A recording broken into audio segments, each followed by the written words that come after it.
এই রাত্রেবেলায় এখন টমেটো মাখা, পেয়ারা মাখা, তেঁতুল দিয়ে। তুমি তো বেশি আনলে। আমার তো ইচ্ছা করছিল, আমার ঠান্ডা লেগেছে তাই। তুই খাচ্ছিস কেন? প্লেট পুরো পরিষ্কার করে দিছে, নাক দিয়ে ঝোল বেরিয়ে যাবে এবার।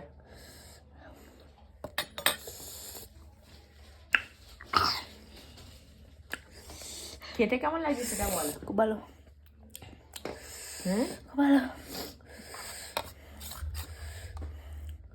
মাখার সময় ই করতে আরো ভালো হতো, কি সুন্দর মেখেছিলাম। 2টো লঙ্কা দিয়েছি, তাতেই এত ঝাল। লঙ্কাগুলো প্রচুর ঝাল। হ্যাঁ,